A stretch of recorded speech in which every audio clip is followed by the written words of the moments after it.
So we're standing here in my living room in Tokyo, Japan, and I'm going to show everybody just how amazing Bitcoin is by sending 100 euros worth of Bitcoin as of today's value through my TV, onto the camera, onto the TV in the Netherlands, and anybody with their Bitcoin wallet ready that scans what they're going to see on the screen in a moment will be able to claim the 100 euros worth of Bitcoins. And there's nothing that anybody can do to stop it or to freeze your account or block it or control it in any way. So on the TV here, we have a Bitcoin address that I've just generated. And I have my phone here. I'm going to scan the QR code for the Bitcoin address on the TV.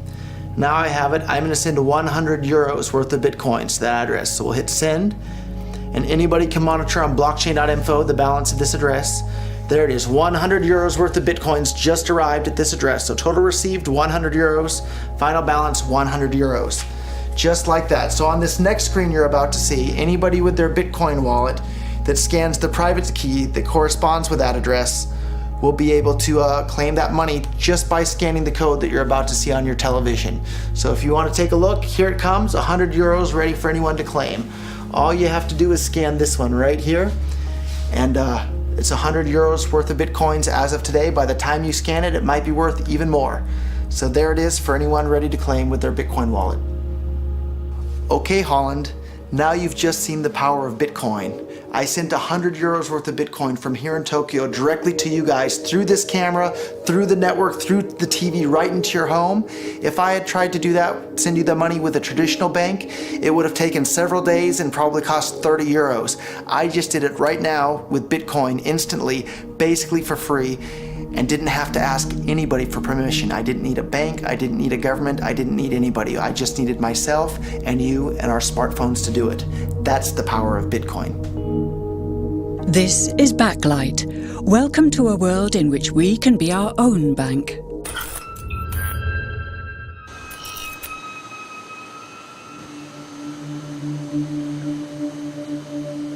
We take it for granted that money creation is controlled by governments and banks.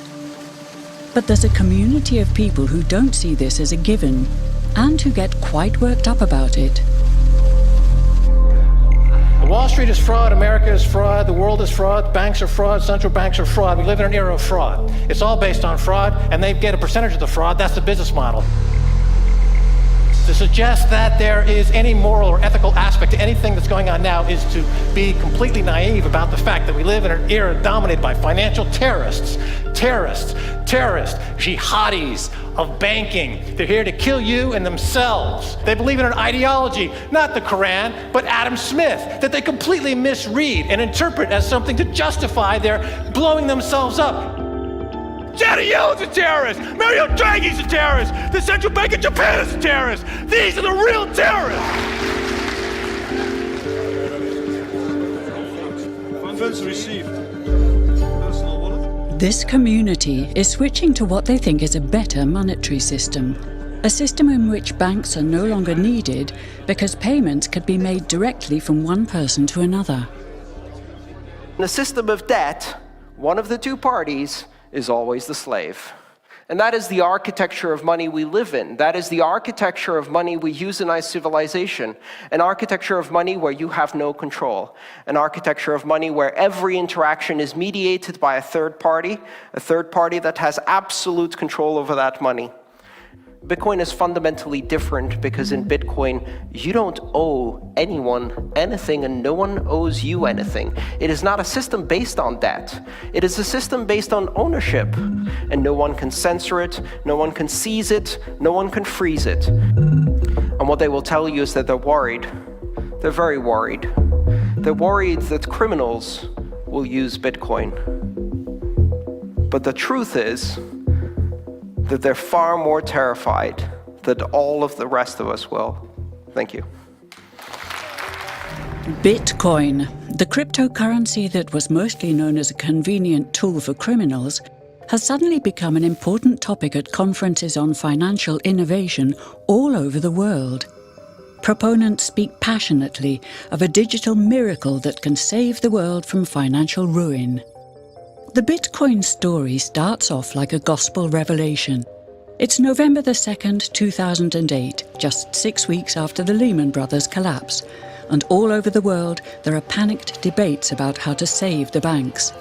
Then, on a little visited web forum for cryptographers, a document appears in which a completely new monetary system is proposed. The visionary author calls himself Satoshi Nakamoto. First time I heard about it, I was at lunch with a buddy in Texas, and he said, man, there's this crazy new money. And so we talked about it over lunch, and then I went home and I said, man, I wanna see if I can buy some. At first, I wanted to buy some. I emailed a friend of mine. I think I probably saw the white paper in some web forum or something. You know, it just said this is some electronic currency thing. And this was publicly available. You know, this was posted, I think December, 2008 or something. And these were the darkest days of the financial crisis. So that to me suggests a very clever mind that saw an opportunity, the perfect opportunity to introduce a new radical technology and a new radical approach to money and finance at just the right moment when people would be very open to making this big shift that's required to adopt a new currency. I'm pretty sure Satoshi is a human being, although I'd really love to go find out that he was some advanced AI. But 99.99% chance he was a human being. What's exciting for me is like a global economy. Right now we say we have a global economy, but I can't take $1 and give it to you in the Netherlands and then you know what to do with it, right? You would have to go and change it to your native currency. And when you kind of eliminate that step, and I can just send you one form of payment and you can send me a product in a matter of seconds, that starts to change things from a global perspective. So The first wire that I sent was for $25,000, and this was in early 2011, and Bitcoins were somewhere around $1. All the way along, I was buying Bitcoin, and anytime I managed to earn some dollars from my other company, I put it into Bitcoin, and at this point, the vast majority of my net worth I've been keeping in Bitcoin for a while now.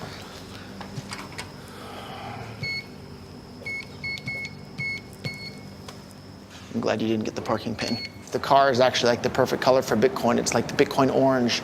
So we wanted to order some like Bitcoin decals and put like Bitcoin logos around the car and then drive it around Tokyo to help advertise Bitcoin. But still never got around to doing that, maybe someday. Roger Fear is the CEO of MemoryDealers.com, selling second-hand computer equipment. But for a couple of years now, he's been known as the Bitcoin Jesus. In 2011, he bought $25,000 worth of Bitcoins, which now have a market value of $6 million. And somebody closed my, I usually leave the trunk, the hood open a little bit so that I can reconnect the battery, but I don't know how it got closed between now and the last time I was here, so we'll have to... Some people think of Bitcoin as sort of an early adopter thing, like, okay, I'm already too late, or... So isn't that a problem for Bitcoin?